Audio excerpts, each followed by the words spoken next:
En esta sesión estaremos hablando sobre proporciones, proportions. Anteriormente nosotros ya estudiamos cuáles son las razones y las razones son simplemente una comparación binaria entre dos cantidades que se relacionan entre sí. Por ejemplo, aquí tenemos 6/9. Este 6/9 lo hemos estudiado anteriormente como una razón, 6/9. Por cada 6 que cumplan con una propiedad, estos otros 9 van a cumplir con esta otra propiedad. O, por ejemplo, aquí tenemos 8/12.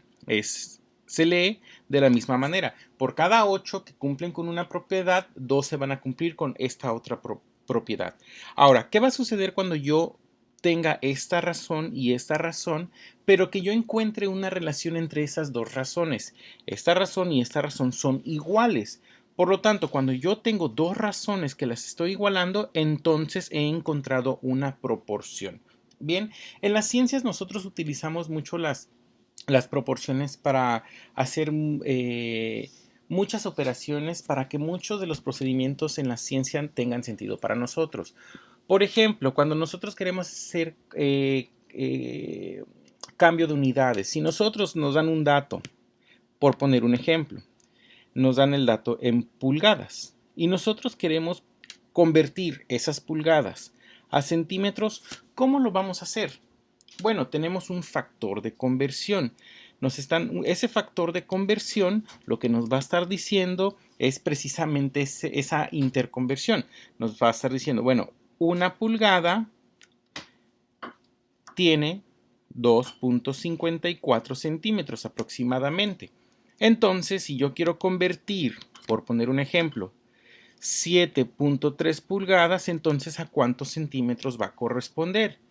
Y a esto yo lo puedo construir como si fuera una proporción.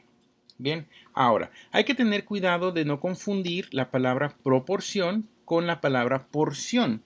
Una porción de un objeto es una parte de ese objeto.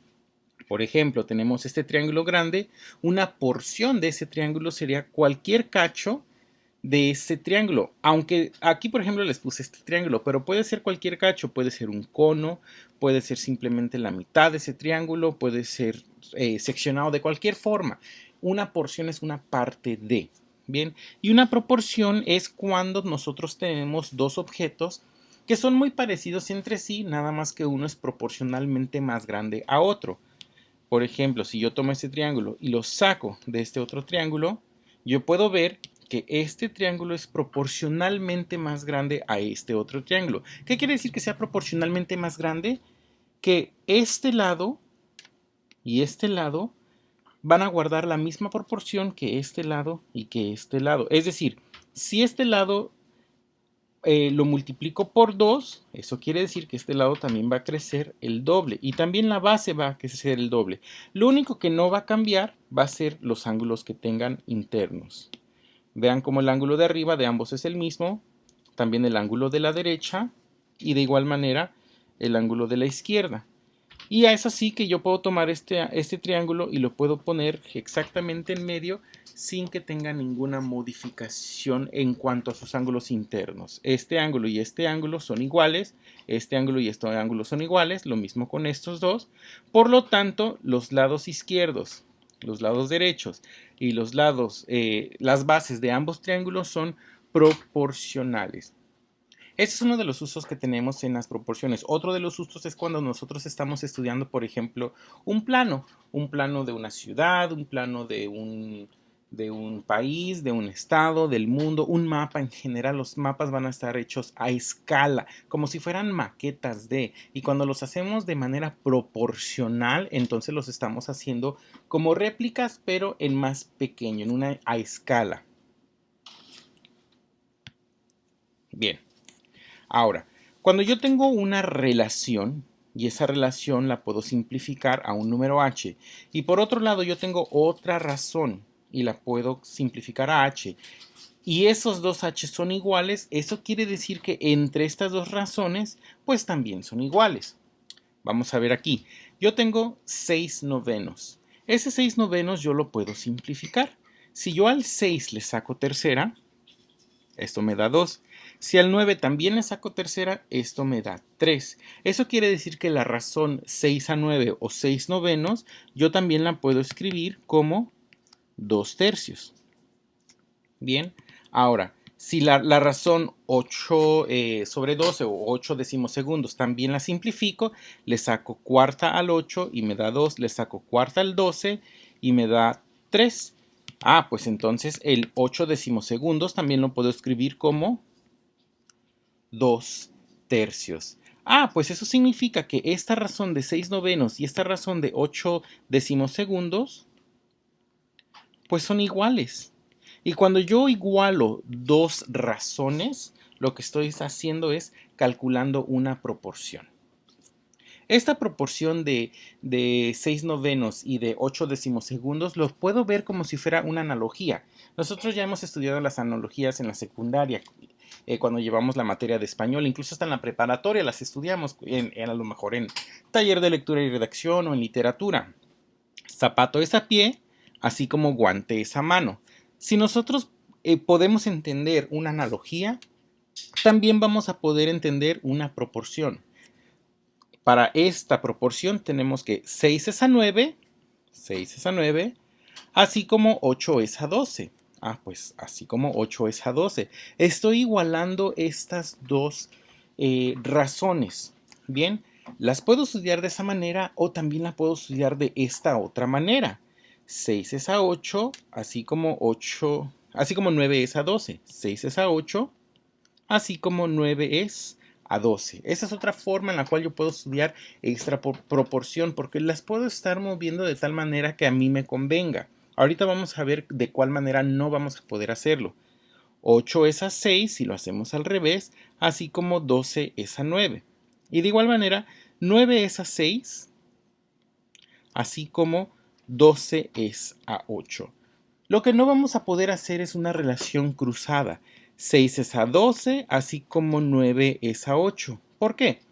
6 es a 12, ¿qué es lo que yo estoy haciendo? Para llegar de 6 a 12 lo multiplico por 2. Eso querría decir que entonces también 9 tendría que multiplicarla por 2 para llegar a 8. Y esto no se está cumpliendo. Vamos a ver cómo si se cumple con esa primera oración. 6 es a 9, así como 8 es a 12. Lo que yo estoy haciendo al 6 y al 6 para que se convierta a 9 es que lo estoy multiplicando por 1.5. Bien, entonces la regla para poder establecer esto es que multiplico por 1.5. Si yo multiplico el 6 por 1.5 me va a dar a 9. Entonces, así como 8 es a 12. 8, ¿qué le hago para llegar a 12? Pues también lo multiplico por 1.5. Se cumple esa relación. Ahora, 6 es a 8, así como 9 es a 12. Bueno, ¿qué le estoy haciendo al 6, perdón, para que se convierta al 6 para que se convierta en 8? Lo estoy multiplicando por 1.3 con sombrerito, 1.3 periódico, o es lo mismo que 1 y un tercio. Bien, entonces el 9 también, si yo lo multiplico por 1 y un tercio o 1.333333, me va a dar ese 12. Ahora, 8 es a 6, ahora lo vamos a hacer al revés, así como 12 es a 9. ¿Qué le estoy haciendo al 8 para que se convierta en 6?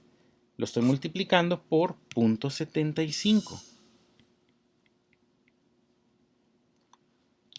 Este 8 por 0.75 me va a dar 6. Entonces el 12 por 0.75 también me tiene que dar 9. Se está guardando esta proporción, bien, de 0.75. Ahora 9 es a 6, así como 12 es a 8.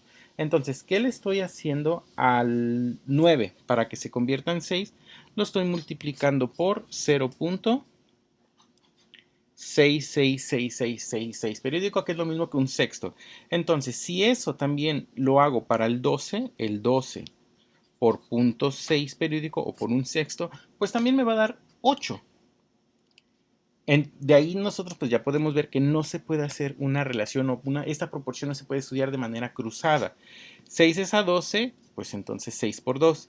Así como 9 es a 8, no. ¿De dónde vienen estas proporciones? Estas proporciones las podemos estudiar con un triángulo. Es muy sencillo si lo vemos de esta manera. Obviamente no todas las proporciones y no todas las analogías que nosotros estudiamos en las ciencias y en matemáticas van a nacer de un triángulo, pero es muy fácil si lo vemos de esta manera. Yo tengo dos triángulos que son proporcionales. ¿Por qué son proporcionales? Porque ambos miden, son triángulos rectángulos y esos dos ángulos son iguales entre sí. Entonces, de esta manera yo tengo pues cateto vertical y tengo cateto horizontal. Del triángulo mayor yo tengo que esto es 15 y que esto es el cateto horizontal es 20. Y del triángulo más pequeño tengo que el cateto vertical es 9 y el cateto horizontal es 12. Entonces yo puedo establecer mis relaciones de muchas maneras siempre y cuando yo lo haga de manera los catetos verticales con los verticales y los horizontales con los horizontales.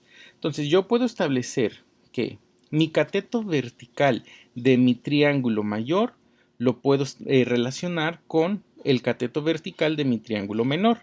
Entonces yo puedo decir, bueno, el cateto vertical del triángulo mayor es el cateto vertical del triángulo menor, así como el cateto horizontal del triángulo mayor es el cateto horizontal del triángulo menor. Por eso los pongo con mayúsculas y con minúsculas para que se pueda interpretar. Esta proporción la puedo comparar como, bueno, 15 es a 9, así como 20 es a 12, porque estoy comparando estas dos. O puedo comparar los catetos, las proporciones de un triángulo con respecto a la razón, pero no un triángulo con respecto a la razón de otro triángulo. 15 es a 20, así como 9 es a 12. Lo que no voy a poder hacer es comparar este cateto vertical con este cateto horizontal de la misma manera que este cateto horizontal va a ser igual a este cateto vertical, porque no corresponden a la misma medida de este mismo triángulo. Siendo así, entonces estos dos triángulos ya no serían proporcionales. Bien, vamos a hacer este pequeño ejercicio. Comprueba si es o no una proporción geométrica. Entonces tenemos nosotros el primero, tenemos 6 decimosegundos es igual a 9 sobre 17. En el primer caso nosotros podemos simplificar. A ver, vamos a hacer un poquito más grande para que podamos estudiarlo mejor. Aquí está. Bien, ahora sí, en el primer caso, este 6 sobre 12 lo puedo simplificar. Yo sé que le puedo sacar sexta. Al sacarle sexta, esta se convierte en un medio. Ahora, ¿puedo simplificar este 9 sobre 17? Ya no lo puedo simplificar. El 9 pues sí le puedo sacar tercera. Le puedo sacar incluso esta novena. Pero el 17 ya es un número primo. Ya no lo puedo simplificar más. Entonces, cuando dos fracciones o dos razones que yo estoy comparando a manera de proporción las simplifico hasta su mínima expresión y son iguales, entonces significa que sí es una proporción geométrica. Cuando no son iguales, cuando este es un medio y este es otra cantidad, entonces esto se dice que no es una proporción.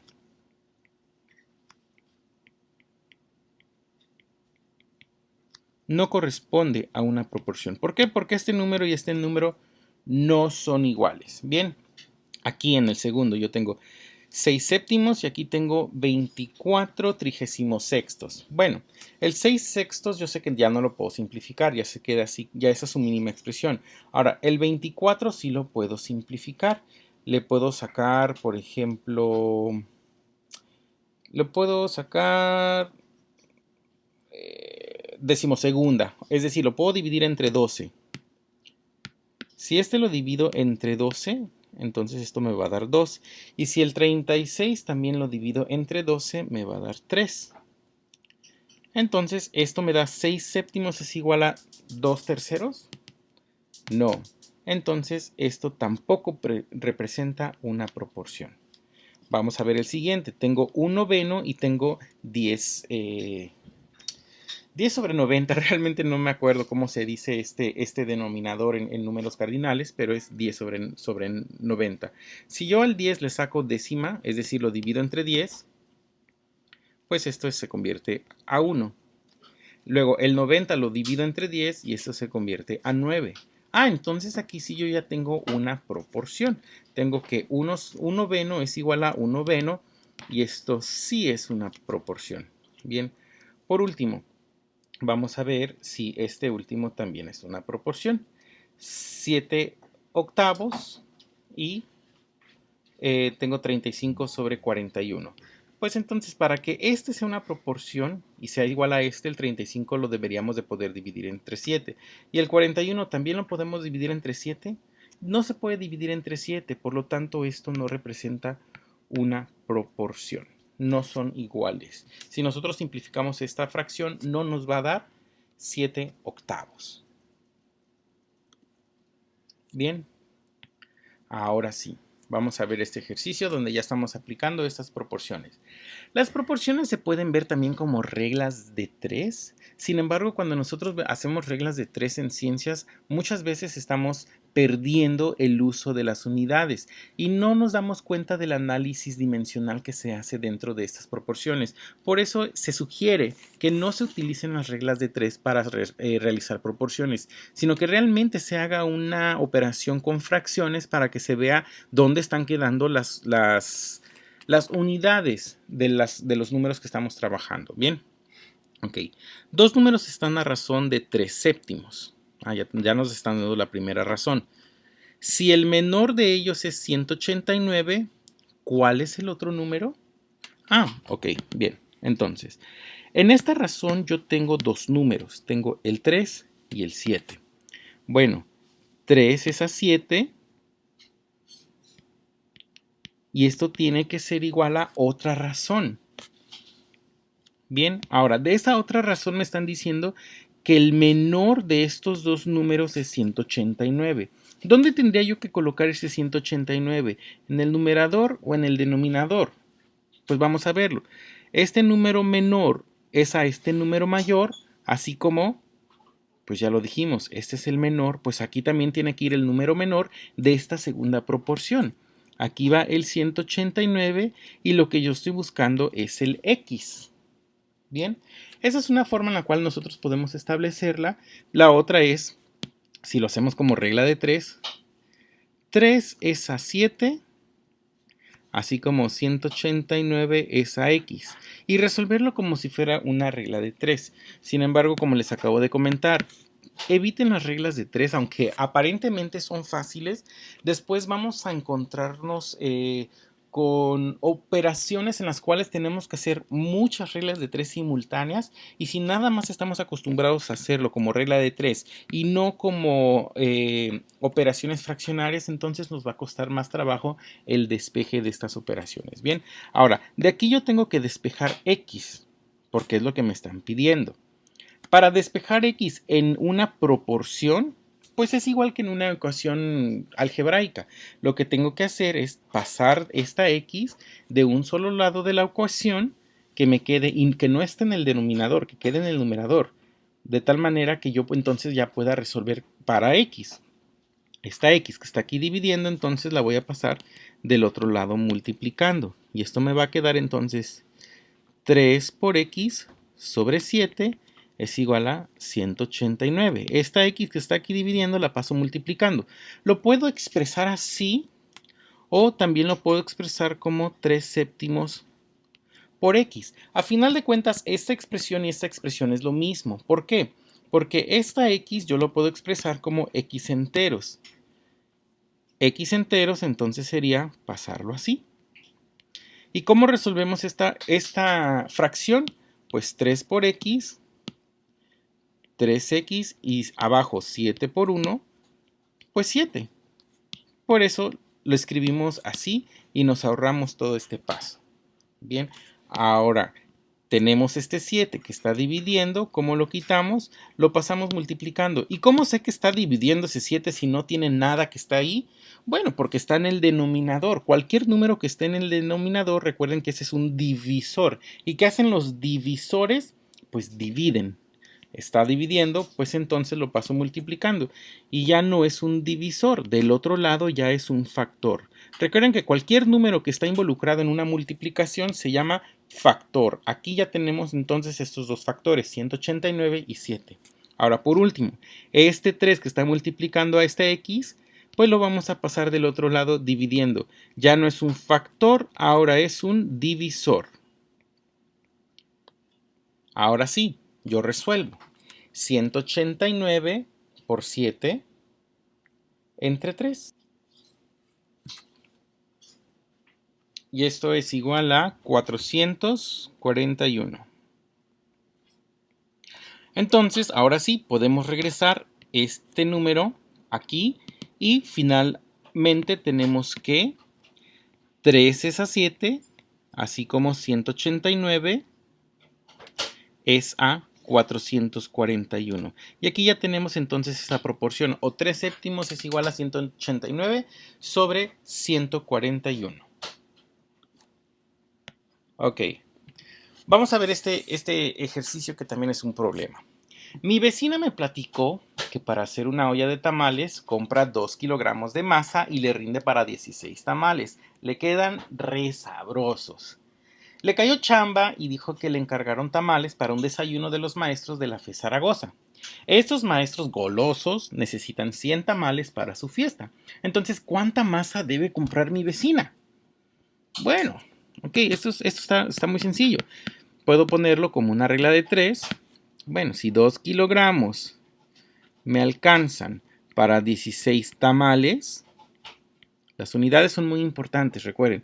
Entonces, si ahora quieren 100 tamales, ¿cuántos kilogramos de masa va a necesitar? Bueno, dense cuenta que aquí ya, de entrada ya lo escribimos mal. Tiene que estar kilogramos relacionado con kilogramos en el mismo orden que tamales con tamales. Entonces, esta segunda relación ya la estoy escribiendo mal. Tiene que ser 100 tamales de este lado.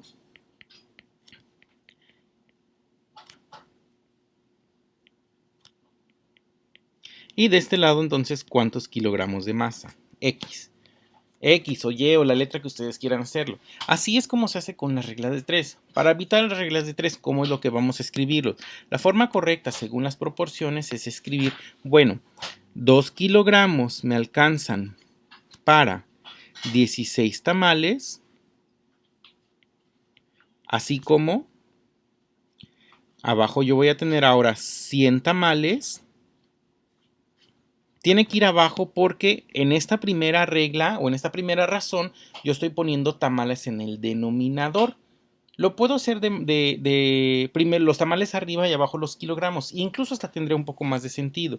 Pero vamos a resolverlo ahorita de esta manera. 2 kilogramos por cada 16 tamales o 2 kilogramos es a 16 tamales, así como cuántos kilogramos es a 100 tamales. Este despeje es muy sencillo. Yo tengo que dejar X solita, no importa si del lado izquierdo o si del lado derecho, pero que quede sola y que quede en el numerador. Esos 100 tamales que están dividiendo simplemente los paso del otro lado. Y entonces este despeje me queda que 2 kilogramos por 100 tamales entre 16 tamales. Y esto va a ser igual a X.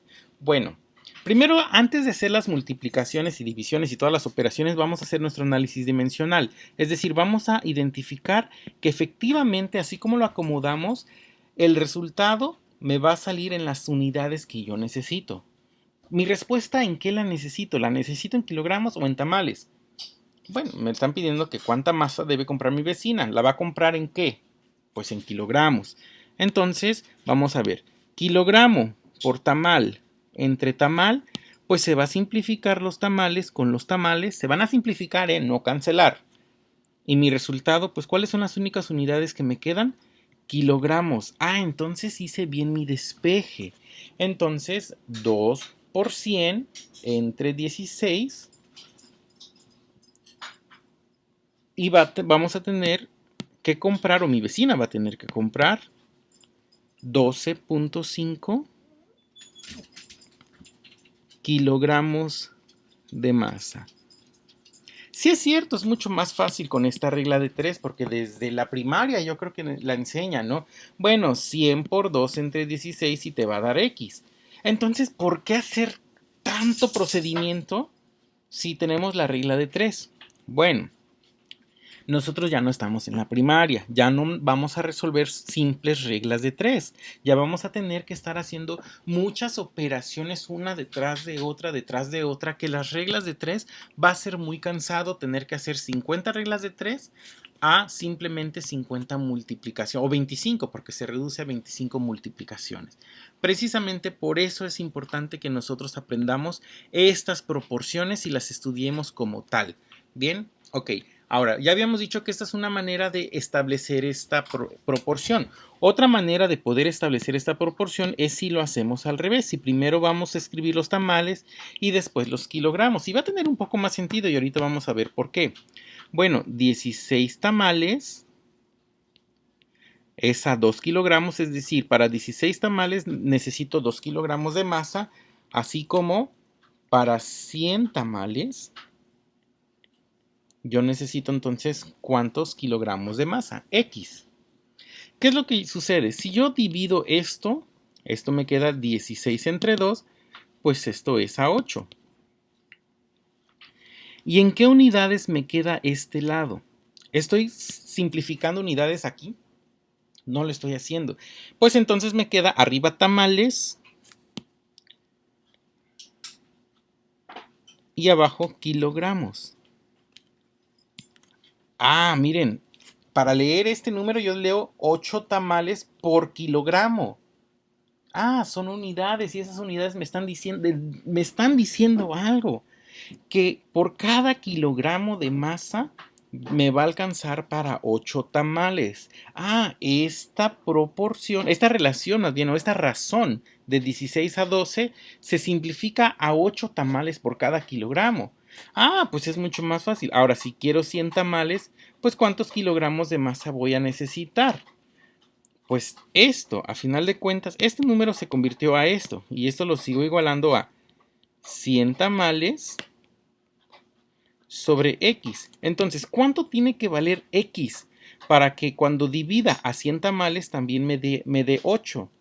Bueno, pues esta X la paso del otro lado multiplicando, estos 8 tamales los paso de este lado dividiendo y me va a quedar, voy a borrar de este lado nada más para que pueda quedar el despeje, me tiene que dar este mismo resultado, ¿están de acuerdo? Paso entonces esta X multiplicando y este 8 lo paso dividiendo y esto me queda que X es igual a 100 tamales sobre 8 tamales por kilogramo. Bien, vamos a hacer primero el análisis dimensional. Aquí arriba yo tengo una unidad que se llama tamales y abajo tengo una unidad fraccionaria que se llama tamales sobre kilogramos. ¿Cómo yo puedo hacer el análisis dimensional de estas dos? Pues es sencillo. Este tamal que está solita también la puedo expresar como una unidad fraccionaria tamales sobre 1. ¿Cuánto me da tamales entre 1? Pues tamales también. Y ahora sí, con regla del sándwich, yo relaciono extremos por extremos, medios por medios y las unidades entonces me van a dar en tamales por kilogramo, pues tamales por kilogramo entre 1 por tamales, pues tamales. Esas van a ser las unidades. Ahora, numéricamente, lo que yo voy a hacer es que ese 100 entre 8 lo tengo que dividir.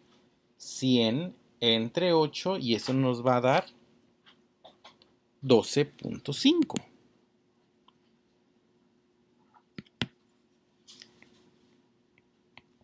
Ahora bien, tamales con tamales se va a simplificar y lo único que me va a quedar es 12.5 kilogramos. ¿De qué? Pues de masa. esta es otra forma de realizar estas proporciones. Y para eso nos van a servir las proporciones. Y no olviden que las unidades son muy importantes. Porque las unidades me van a estar diciendo si este despeje lo hice bien o si lo hice mal. Si esto me hubiera quedado en tamales al cuadrado, pues algo hice mal, ¿no? Porque pues ¿qué es un tamal cuadrado? Bueno, físicamente pues sí es un tamal que tiene una forma de un cuadrado. Pero las unidades tamales cuadrados, ¿qué significa? No existe, no hay concepción de un tamal al cuadrado. Vamos a hacer este otro ejercicio. Yo tengo una inversión de 350,000 pesos y me va a producir un rendimiento de 4,200 pesos en un año. ¿Qué rendimiento produce una inversión entonces de 450,000 a la misma tasa de interés durante el mismo tiempo? Ok. ¿Cómo funcionan estas inversiones? Tú tienes un dinero, 350,000 pesos, porque eres un niño rico y tu papá te dio ese dinero y pues ahí nada más lo tienes sin hacer nada, ¿no? Y aparte no te lo gastas porque eres niño bien.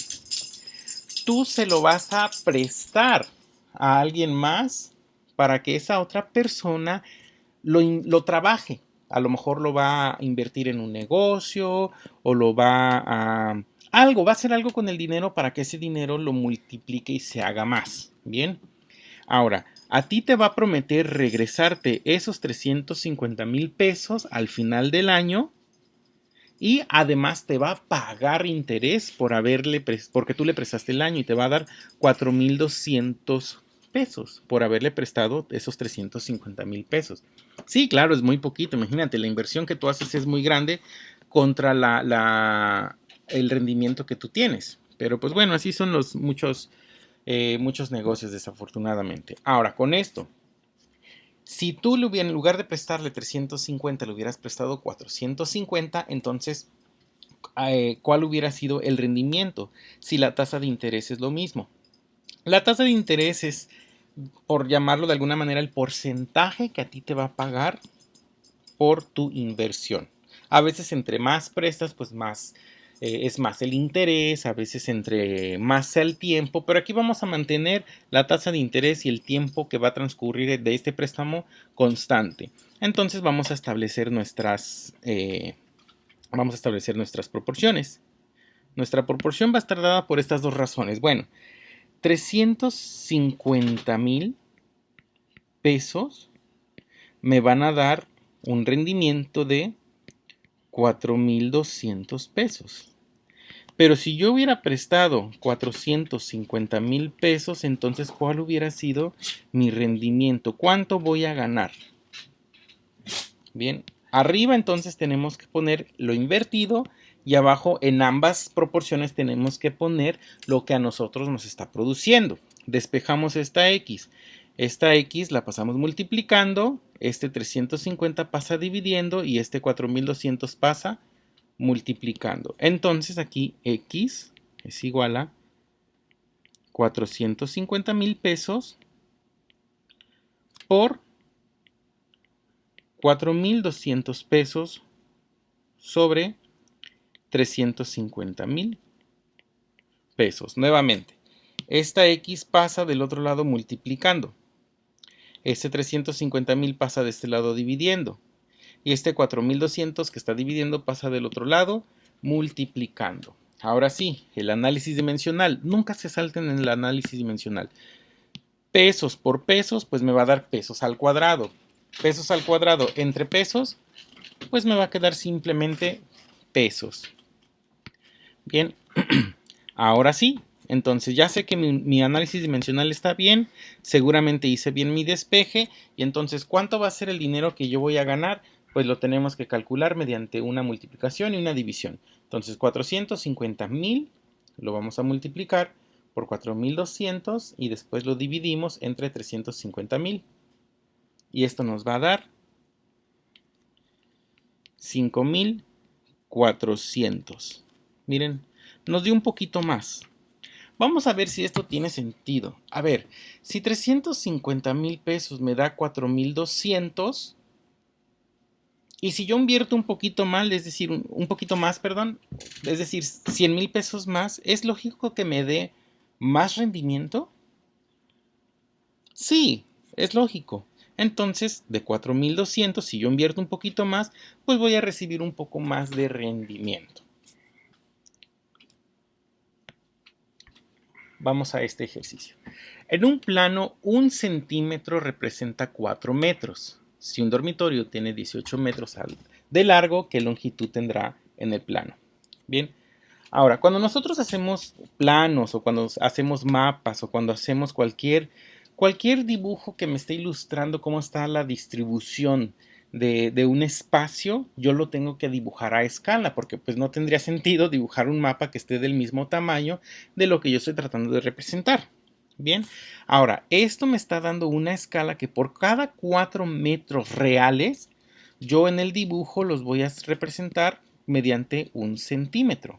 Entonces, por cada 4 metros reales, 4 metros lineales reales, en mi plano o en mi dibujo o en mi mapa solamente van a estarse representados por 1 centímetro. Entonces aquí yo ya tengo esta primera relación. 1 centímetro es a 4 metros. Bien, ahora lo que me están pidiendo es que si un dormitorio tiene 18 metros de largo, es decir, realmente mide 18 metros de largo, es una habitación muy larga, imagínense, 18 metros, ¿qué longitud tendrá entonces en un plano que yo estoy queriendo dibujar? Ah, bueno, entonces yo sé que abajo estoy poniendo las dimensiones reales, entonces estos 18 centímetros o 18 metros, perdón, van aquí abajo en el denominador. Y ahora yo quiero calcular cuántos centímetros corresponderían en mi plano para poder dibujarlo a la misma escala. Esto es a una escala 1:4 o 4:1. Bien, fácil. Despejo esta X pasando este 18 metros del otro lado, multiplicando, y entonces esto me queda 18 metros por 1 centímetro sobre 4 metros es igual a X. Hago mi análisis dimensional, este metro con este metro se simplifica y mi respuesta me va a quedar solamente en centímetros. Ah, ok, está bien, tiene sentido. Entonces hago 18 por 1, pues me da 18 y después ese 18 lo voy a dividir entre 4 y esto me va a dar 4.5. ¿4.5 qué? 4.5 centímetros. Cada que ustedes tengan que indicar un resultado, no olviden, importantísimo, importantísimo, poner las unidades. Si este resultado ustedes lo dejan así nada más como x es igual a 4.5, realmente ese dato no nos está diciendo nada, porque pueden ser 4.5 metros, 4.5 pulgadas, 4.5 objetos, anillos, peras. 4.5 ¿qué? Es muy importante, nunca olviden establecer esas unidades. Y aquí tenemos entonces nuestro resultado. Bien. Este es un ejercicio que ustedes van a estar utilizando muchísimo, muchísimo a lo largo de su carrera, porque ustedes a final de cuentas van a hacer químicos y pues como químicos hay que estudiar las reacciones químicas y las relaciones y proporciones que se pueden establecer dentro de de las reacciones químicas. Bien, para extraer yodo molecular, este es el yodo molecular, del yoduro de potasio. Vamos a separar el potasio y el yodo y nada más nos vamos a quedar con el puro yodo. Se lleva a cabo la siguiente reacción de óxido-reducción. Bien, vamos a leer esta reacción. Es yoduro de potasio con permanganato de potasio con ácido sulfúrico. Esto me va a producir yodo molecular, sulfato de manganeso 2, sulfato de potasio y agua. Bien, ahora, aquí es, si se desea obtener 25 moles de yodo molecular, de este yodo molecular, queremos producir 25 moles, vamos a ponerlo aquí, 25 moles de yodo molecular. ¿Cuántos moles de ácido sulfúrico y permanganato de potasio será necesario utilizar? Entonces nos están pidiendo esta cantidad de moles y esta cantidad de moles. No, de permanganato de potasio, perdón, permanganato de potasio. Será necesario utilizar. Y ahora, ¿cuántos gramos de permanganato de potasio se utilizan? Ahora, este lo queremos también en gramos. Bien. Ok. Cuando nosotros tenemos una reacción química y la reacción química está balanceada, esa reacción química balanceada nos está indicando la cantidad de moléculas o la cantidad de átomos o la cantidad de moles que nosotros necesitamos para esta reacción. Bien, por ejemplo, aquí para que se cumpla esta reacción química que se lleva a cabo necesitamos 10 partes de yoduro de potasio, 2 de permanganato de potasio, 8 de ácido sulfúrico. Cuando combinamos en estas proporciones estas tres sustancias, entonces vamos a obtener 5 de yodo molecular, 2 de sulfato de manganeso 2, 6 de sulfato de potasio y 8 de agua. Bien, ahora, para que nosotros podamos estudiar esto, ya lo tenemos. Vamos a tomar esos coeficientes y esos coeficientes nos van a estar dando esas proporciones. Entonces va a ser muy fácil identificar. Si queremos obtener, por ejemplo, 25 de yodo molecular, entonces ¿cuántos vamos a necesitar de estas dos sustancias? Primero, con estos coeficientes yo voy a poder establecer diferentes razones. Bueno, 8 de ácido sulfúrico es a 5 de yodo. Y le escribo 8 de 8 moles en este caso, porque son moles. 8 moles de ácido sulfúrico es a 5 moles de yodo molecular, así como 25 moles de yodo molecular es a, pues ¿cuántos voy a necesitar de ácido sulfúrico? Dense cuenta que lo escribí así porque el yodo molecular lo tengo abajo. Si yo esta razón la hubiera puesto como 5 de yodo por cada 8 de ácido sulfúrico, entonces la X hubiera ido abajo y estos 25 moles de yodo hubieran ido arriba. Si yo tengo yodo abajo, pues acá también debo tener yodo abajo en una proporción. Cuando es un factor de conversión, ahí va a ser un poco diferente y después vamos a estudiar por qué. Bueno, pues ya nada más despejo esa X y entonces obtengo que X va a ser igual a 8 moles de ácido sulfúrico por 25 moles de yodo molecular entre 5 moles de yodo molecular. Nuevamente, hago mi análisis dimensional. ¿Puedo simplificar este mol de ácido sulfúrico con este mol de yodo? No puedo, pero sí puedo simplificar este mol de yodo con este mol de yodo. Entonces estos dos se simplifican y mi respuesta me va a quedar en moles de ácido sulfúrico. ¿Es lo que me están pidiendo a mí calcular? ¿Cuántos moles de ácido sulfúrico? Sí. Entonces, ya voy por muy buen camino. Entonces, ¿cuántos moles de ácido sulfúrico yo necesito?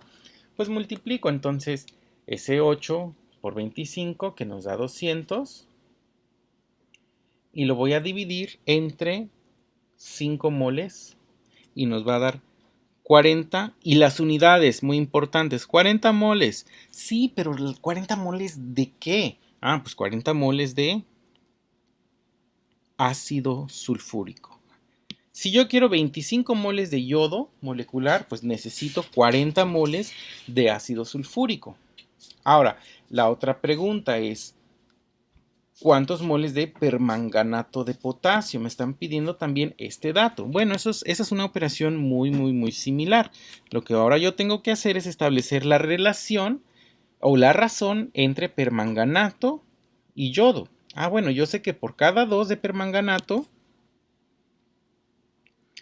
por cada 2 moles de permanganato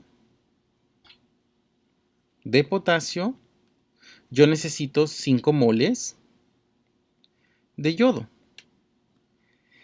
Entonces, ¿cuántos moles de permanganato de potasio necesito para 25 moles de yodo?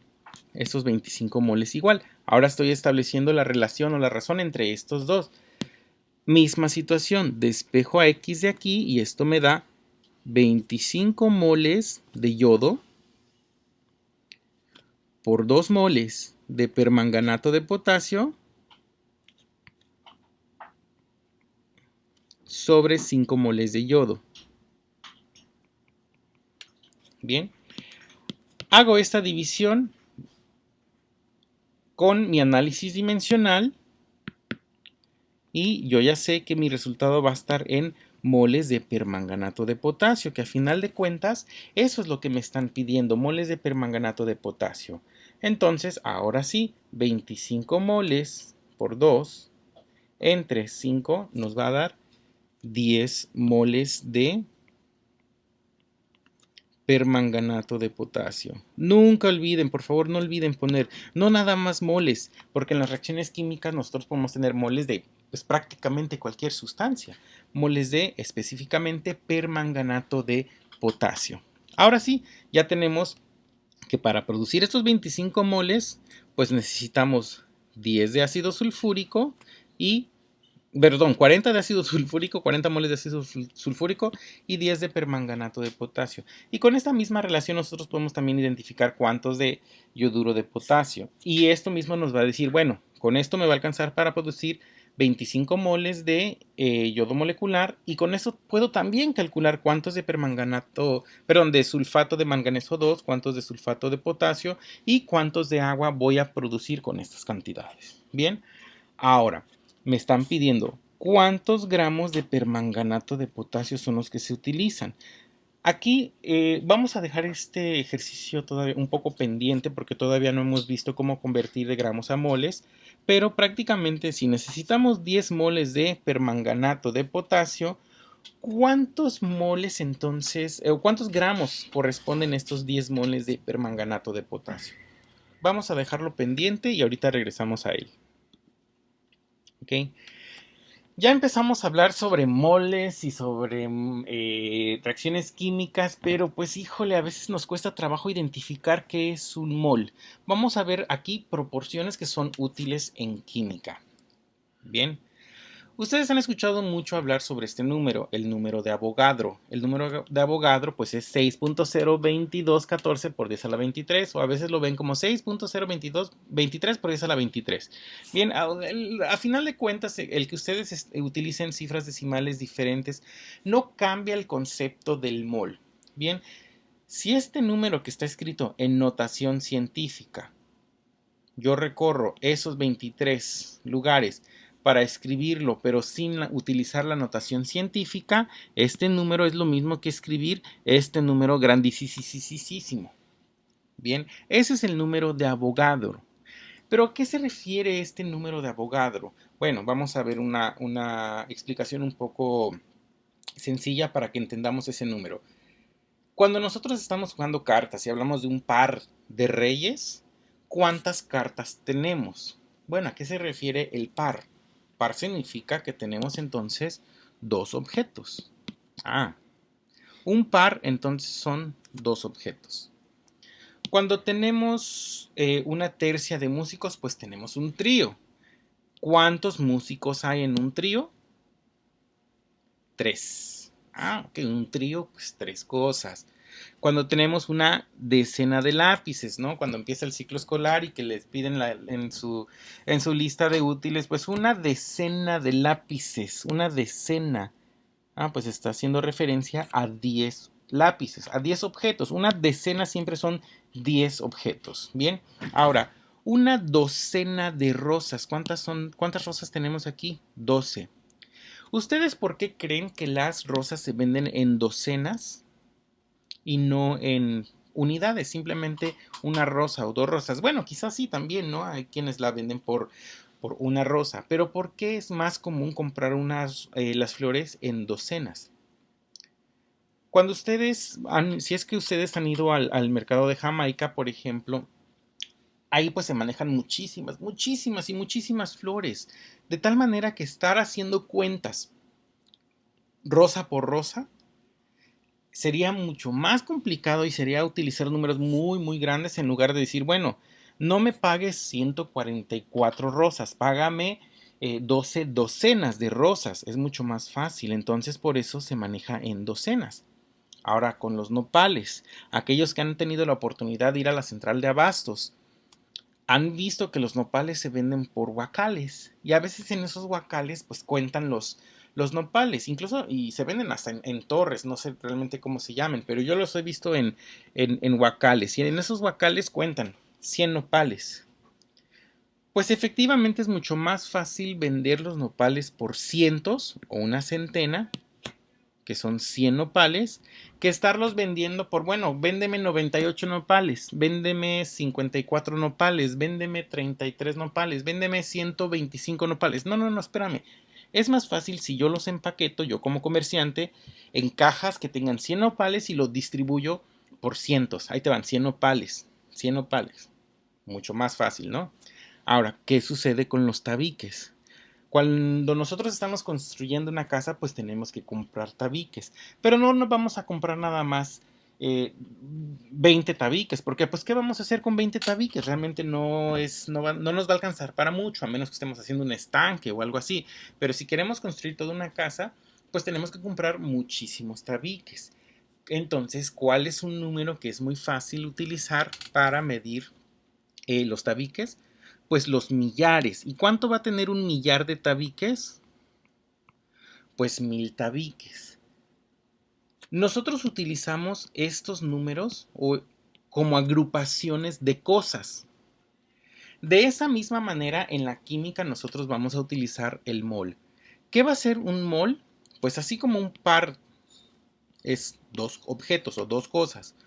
Una tercia es 3 cosas, una docena son 10 cosas, la docena son 12 cosas, una centena son 100 cosas, un millar son 1000 cosas, un mol van a ser 6.022 por 10 a la 23 cosas. ¿Qué cosas? Lo que tú quieras. Si tú tienes un mol de pesos, no, pues eres riquísimo, ¿no? O sea, te pudres en dinero teniendo un mol de esto. Imagínate un mol de personas, un mol de elefantes, un mol de celulares, un mol de lo que tú quieras. Bien. Ahora, ¿por qué utilizamos el mol en química? Imagínense el tamaño de las moléculas, imagínense el tamaño de los átomos, imagínense el tamaño de los electrones. Son tan pequeños que nosotros no vamos a poder cuantificarlos. Imagínate tenerlos todos ahí. Y que objetos que ni siquiera se pueden ver con a simple vista y ni siquiera tenemos un laboratorio ahí en la universidad en el cual nosotros podamos ver un átomo así por separado. Nada más uno de ellos. Entonces lo que hacemos es que tomamos agrupaciones de estos átomos y los dividimos en moles. Va a ser mucho más fácil tomar los moles que estar tomando uno por uno. O incluso hasta un millar de átomos. Pues un millar de átomos lo podemos tener en mucho menos que una gotita de agua. ¿Qué es lo que sucede entonces?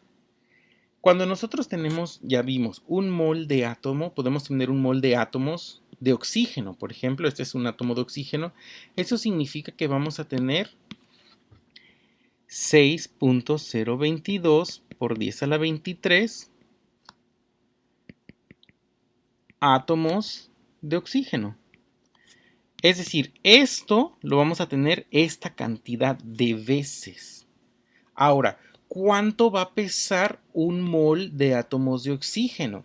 Pues en la tabla periódica nosotros tenemos en esta leyenda, tenemos aquí el número atómico, tenemos la masa atómica, el símbolo y tenemos el nombre de ese elemento. En la mayoría de las tablas periódicas vienen estas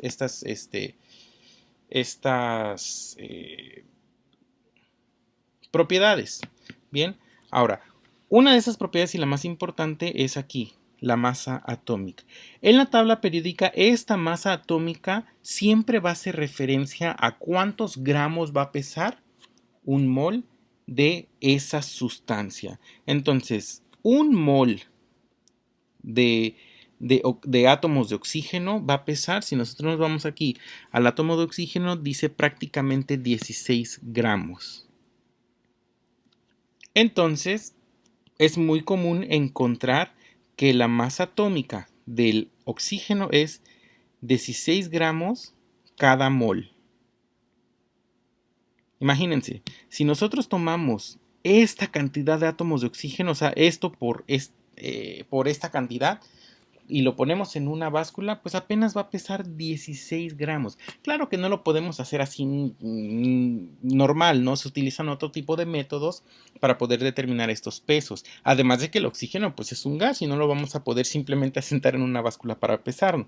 Hay otros métodos alternativos para determinar estos pesos. Sin embargo, aunque no se puede pesar tal cual, esto es una masa. Bien, esta sustancia pues tiene masa porque ocupa un lugar en el espacio y podemos determinar su masa y la masa son 16 gramos cada mol de átomos.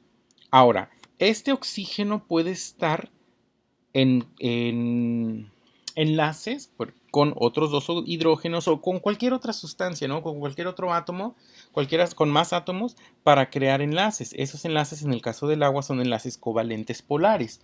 Bien, ahora está formando moléculas de agua.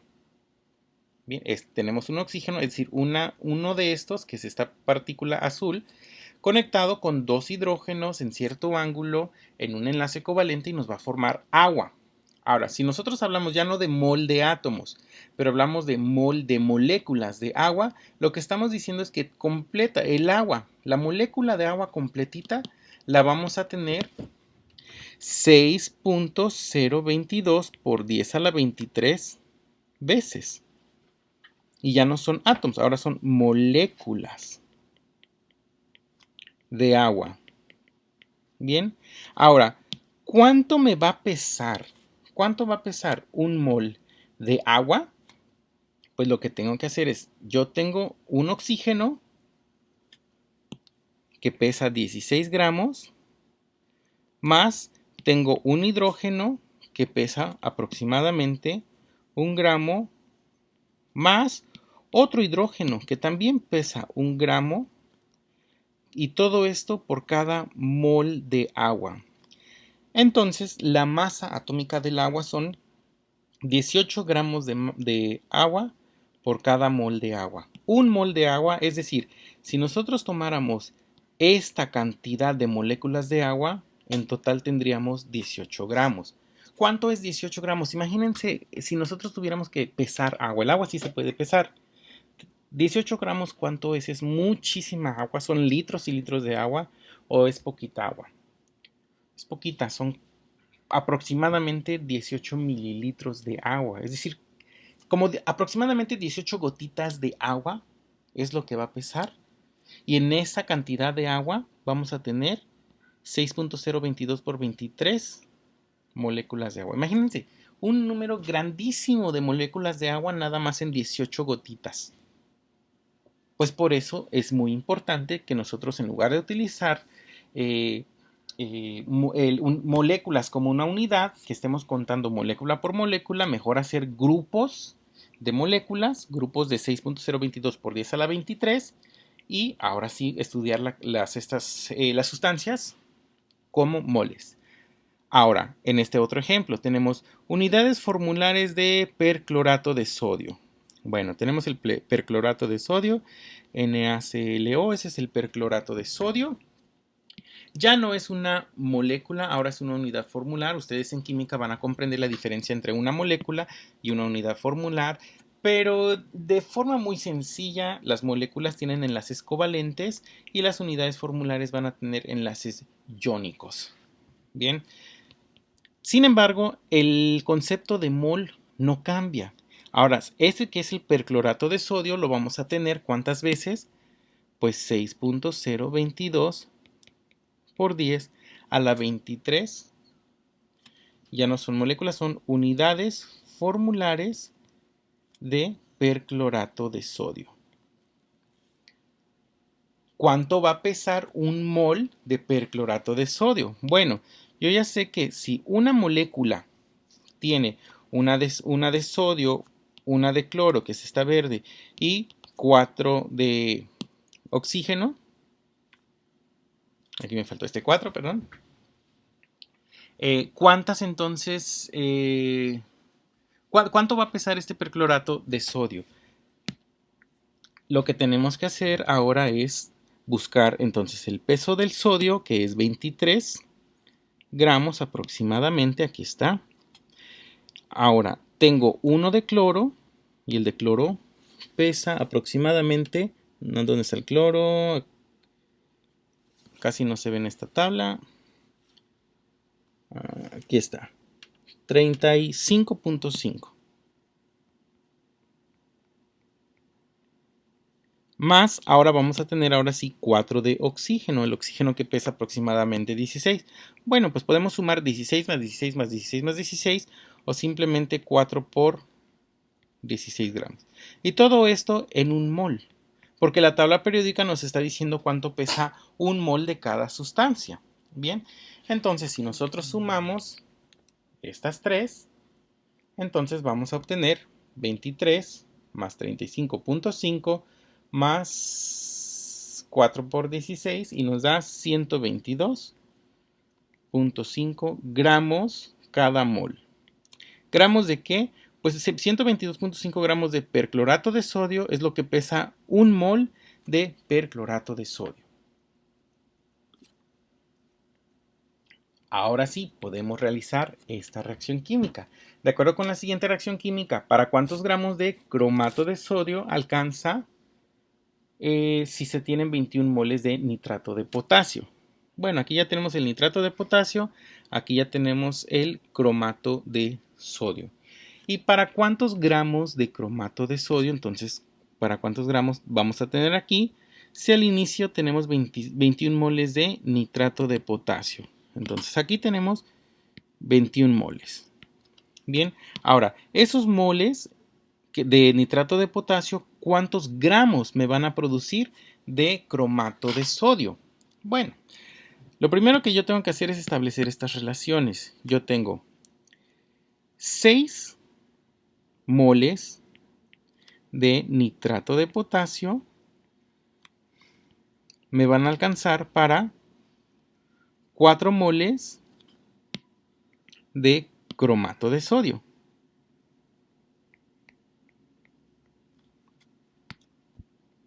Ahí está.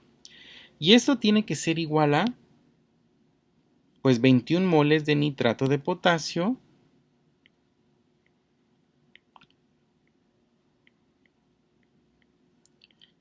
y esto me va a producir ¿cuántos moles? Primero tengo que calcular cuántos moles de cromato de sodio me van a producir. Hago ese despeje, así como lo hemos hecho con nuestras proporciones de esa X, y me va a quedar entonces que 21 moles de nitrato de potasio por 4 moles de cromato de sodio sobre 6 moles de nitrato de potasio. Hago ese análisis dimensional, moles de nitrato de potasio, moles de nitrato de potasio, y con esto yo puedo obtener, ahora sí, cuántos moles de cromato de sodio voy a poder calcular. Voy a poder obtener, perdón.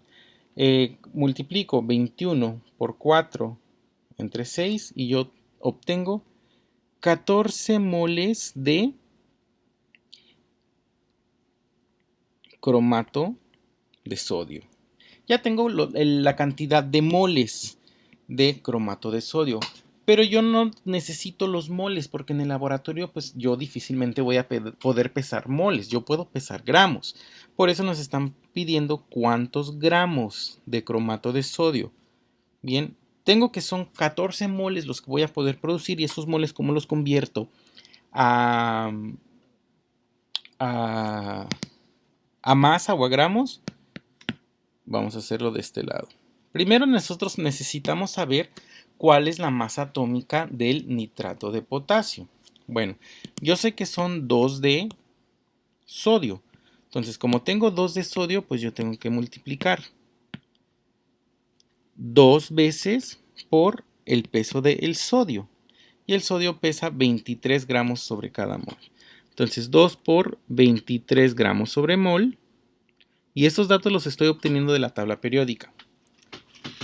Más 1 de cromo, y el cromo pesa 52, entonces aquí está, más 52 o 1 por 52 es lo mismo, más 4 de oxígeno, 4 por 16 gramos sobre mol. Cuando yo hago esta operación, entonces voy a poder calcular la masa atómica o el peso molecular más bien de el nitrato de cromo. Entonces lo calculamos y esto nos da 164 gramos sobre mol, perdón, de nitrato de cromo. Ahora, este peso molecular yo también lo puedo ver como una razón. Esto yo lo puedo interpretar como 164 gramos de cromato de sodio por cada mol de cromato de sodio. Esta es una razón. Pues eso quiere decir que el peso molecular es una razón. Y esa razón yo la puedo comparar con esta otra que es otra razón para poder calcular ahora sí cuántos gramos. Bueno, entonces, si 164 gramos de nitrato de cromo es a 1 mol de nitrato de cromo, entonces, ¿cuántos gramos habrá en los 14 moles de cromato de sodio que yo obtuve de mi reacción química? En el laboratorio yo lo hice. Tomé estos 21 moles, los mezclé con estas otras dos sustancias y obtuve 14 moles de cromato de sodio. Entonces, al combinarlo con este óxido, con este nitrato y con este carbonato, ¿cuántos voy a obtener? Pues tengo esta proporción. De esta proporción despejo yo esta X. Al despejar esta X, entonces voy a tener 164 gramos de cromato de sodio por 14 moles de cromato de sodio sobre 1 mol de cromato de sodio. Ahora sí, si yo simplifico, vean, aquí yo no puedo simplificar este gramo de cromato de sodio con este mol de cromato de sodio, porque a pesar de que los dos son de cromato de sodio, no corresponden a la misma unidad. Pero sí este mol de cromato de sodio con este mol de cromato de sodio. Y la única unidad que me va a quedar son gramos de cromato de sodio. Y es lo que yo estoy buscando a final de cuentas. ¿Cuántos gramos de cromato de sodio necesito o voy a obtener? Entonces, ahora sí, 164 por 14 entre 1. Y esto nos va a dar 2.296 gramos. Es decir, prácticamente 2.3 kilogramos. Pues va a ser bastante lo que vamos a obtener. Ya lo estamos haciendo a kilos, ya no lo estamos haciendo nada más a nivel de muestra. Ya tener 2.3 kilogramos de un laboratorio, pues sí, ya es bastante cantidad. ¿Por qué? Porque estos 21 moles, pues es bastante cantidad. Bien. Así es como nosotros vamos a establecer estas proporciones en química. Sin embargo, estar estableciendo las proporciones resulta un poco, pues, tardado. ¿Cuál va a ser una forma mucho más fácil de hacer estas proporciones para poder calcular este dato? Vamos a hacerlo de la siguiente manera. Voy a dejar solamente el peso molecular, porque ese dato sí lo vamos a utilizar. Vamos a dejar este. Ok.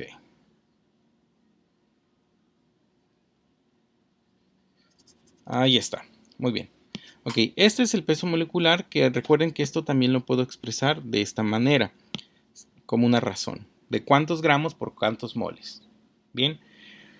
Ok, ahora, yo tengo 21 moles. Este es mi dato de entrada. Bien, entonces con ese dato yo voy a poder empezar mi cálculo. 21 moles, pero 21 moles ¿de qué? Es muy importante, siempre las unidades van a ser importantísimas. Yo tengo entonces 21 moles de nitrato de potasio. Esos moles de nitrato de potasio yo los quiero convertir a cromato de sodio. Bien, ahora, para poder convertirlos yo entonces necesito hacer esa proporción y hacer un despeje, pero ese despeje a final de cuentas va a salir de que yo multiplique esos 21 moles de nitrato de potasio por dos cantidades. Por esa razón, yo esa razón la puedo expresar como 6 moles de nitrato de potasio me producen 4 moles de cromato de sodio.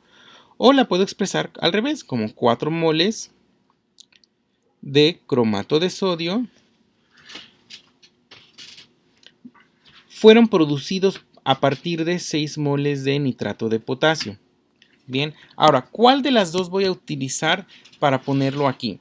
Dense cuenta que si yo utilizo esta y la multiplico por estos moles de nitrato de potasio, no voy a poder simplificar esos moles de nitrato de potasio con estos moles de cromato de sodio, porque no son la misma cosa. Entonces tengo que utilizar esta segunda razón.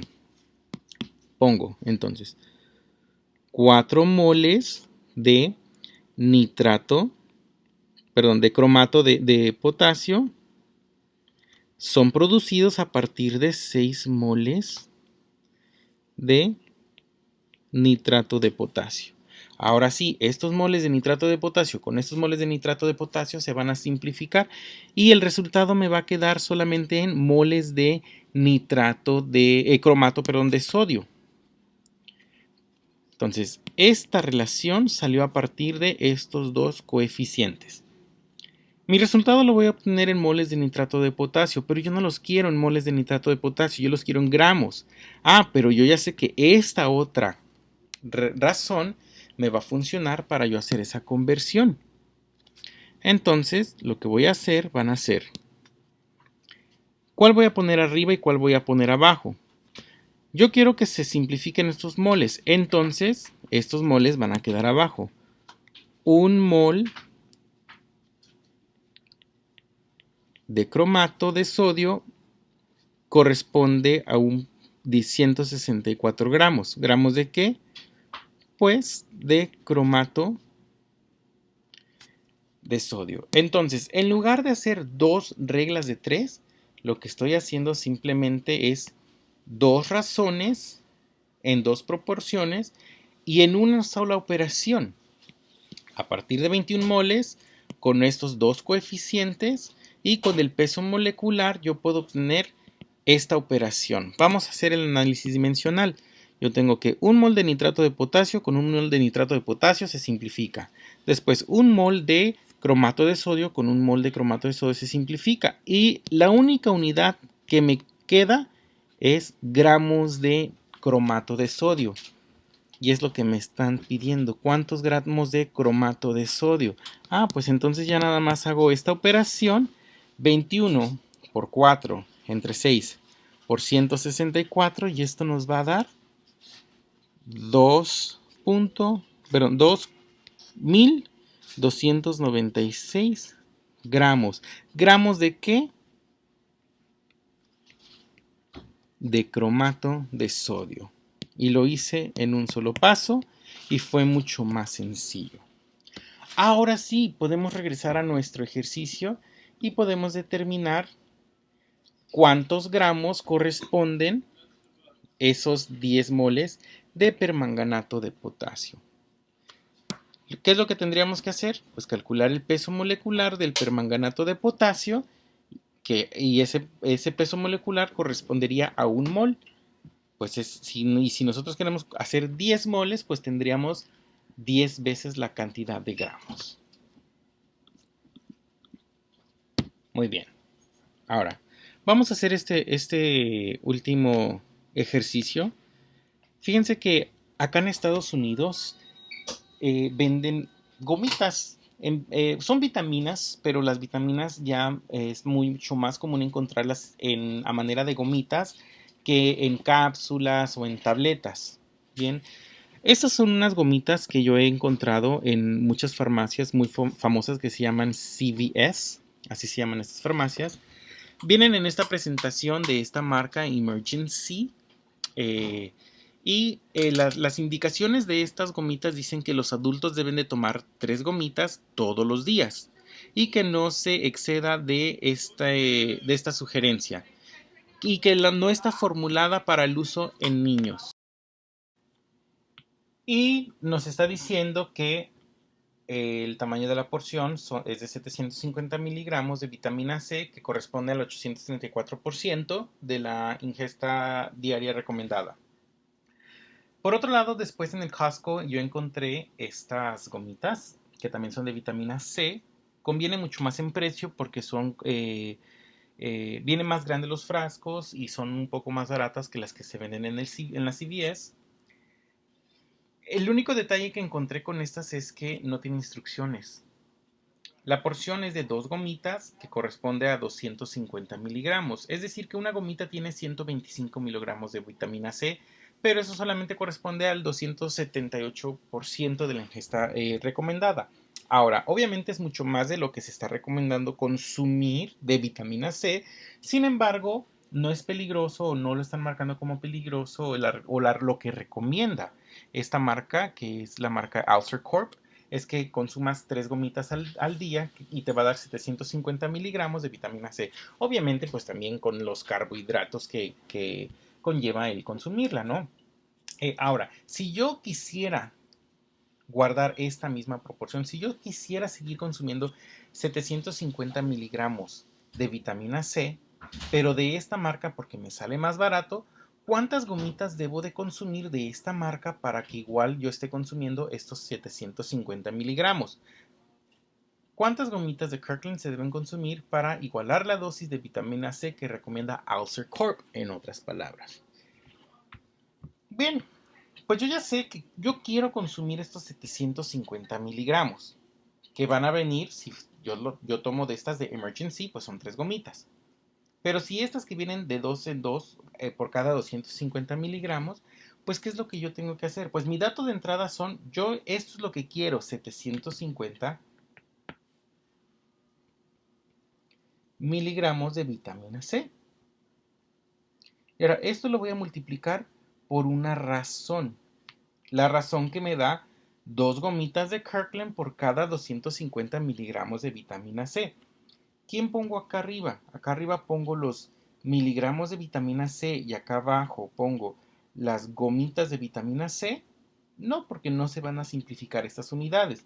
Entonces lo que yo tengo que hacer es poner aquí arriba 2 gomitas de vitamina C por cada 250 miligramos de vitamina C. Estas gomitas son de Kirkland, de la marca Kirkland.